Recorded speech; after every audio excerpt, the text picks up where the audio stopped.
I think at one time, MRAs, men's rights advocates, were almost a little bit apologetic. And now that's kind of gone.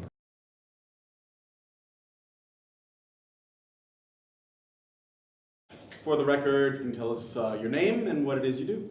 Mike Buchanan. I lead a British political party, Justice for Men and Boys, which we launched in 2013. And it remains the only political party fighting for the human rights of men and boys in the English-speaking world. How does that compare at all to Philip Davies, out of curiosity? Okay, Philip Davies is a very interesting character. He spoke at the London conference last year, you might recall. He's the only MP out of 650 who ever talks about real gender equality, who ever talks on men's issues. Although he wouldn't call himself a men's rights activist, he wouldn't call himself, I don't think, even an anti-feminist. But he referred to feminist zealots in his conference speech, and that kind of upset a lot of people. the people that we like to upset, so it was all good. Now we've just had a very strange general election in the UK.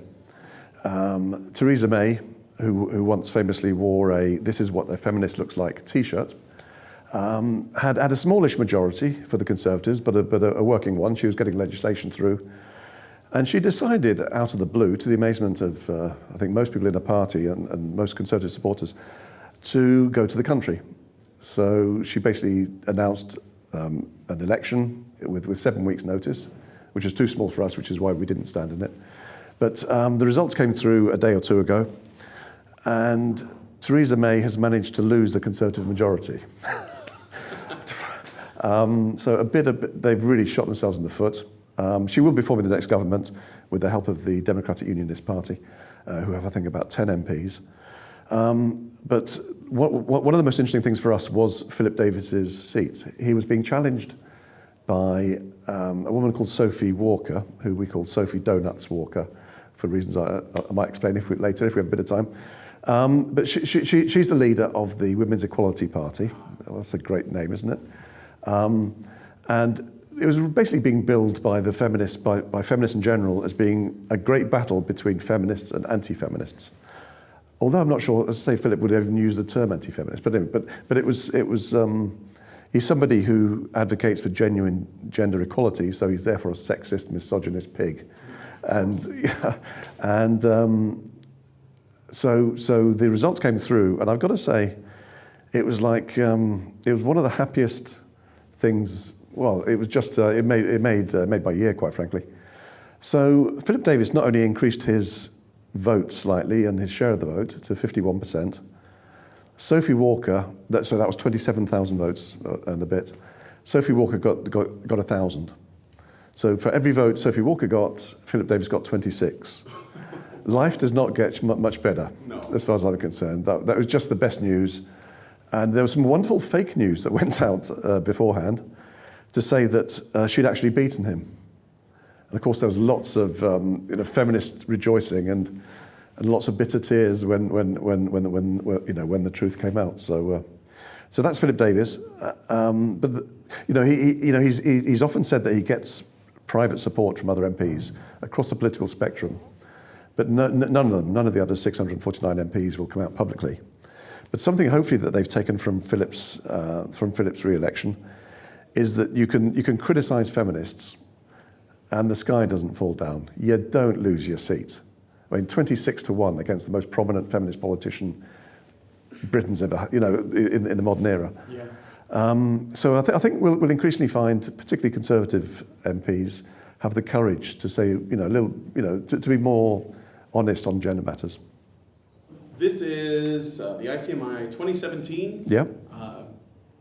What's the energy like for this ICMI compared to the ones from the past? Did you go to all the Yes, previous ones? yeah. I went to the last two and spoke at the last two, and it's extraordinary how different the first was in Detroit in 2014, and the last one in London last year, and with each conference, there seems to be an increasing confidence, I think, among men's rights.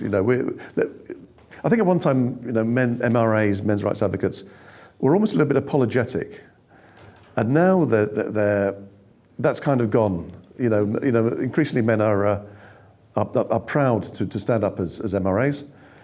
And we've also, of course, recently had the Red Pill from Cassie J, which is undoubtedly a game changer, I think. And more women, prominent women, are happy to be known as anti-feminists. I've noticed that. And we have in the UK the Liberty Bells, who most of them are also ladies for Philip Davis, which was a wonderful creation, I think. And it's not so much that it's cool for women to come out. They look at the really smart women, Karen Strawn, Alison Tiemann, and so many others, and they see people that they can respect, not just women they can respect, but women that they can respect, and just really coming out as anti-feminists, not as non-feminists. I mean, a lot of women stop at the non-feminist bit, because they really don't want the hassle that goes with being an anti-feminist. But I think, as a class, women are really finding their courage. It's taken some time, but then most men haven't got there yet, have they? So I really take my hat off to women like that. So why did you create Justice for Men and Boys, and what did you hope to achieve with it? Okay, well, there wasn't at that time, and in fact there isn't today, a men's rights political party in the English-speaking world. And we tried campaigning, for example, through a couple of things that I started, the Anti-Feminism League and the Campaign for Merit in Business, and just didn't get any mainstream media traction. And we got little in the way of donations. And it struck us that perhaps the formation of a political party might lead to both mainstream media coverage and an income stream. And I'm pleased to say both happened almost immediately. So within I think 3 or 4 days of forming the party in February 2013, I was on the Jeremy Vine show, which is a 7.5 or 8 million, audience radio show, and I must have been on British media, and in fact the BBC in the main, 120, 130 times since then. And there's nobody else, I don't think, that is kind of getting any mainstream media coverage. I mean, we'd like a lot more, but we are getting, it's early days still, and it will grow. And I'm very much hoping that one of the things I'll have in my talk tomorrow is that there's a number of developments I'd like to see, and one of them is the formation of an Australian men's rights party.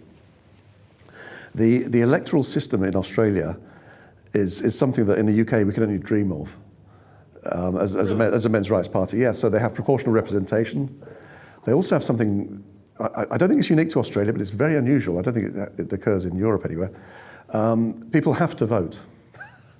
No matter what they think, they might think every damn party is corrupt to the core, but people legally have to vote here. And they have a transferable vote, so if the first choice doesn't succeed, then it's transferred. And so it could be that a men's rights party could be the recipient of a lot of transferable votes. And it could be that the first member of parliament or even senator could be here in Australia, because they have that system for both the lower house and the upper house.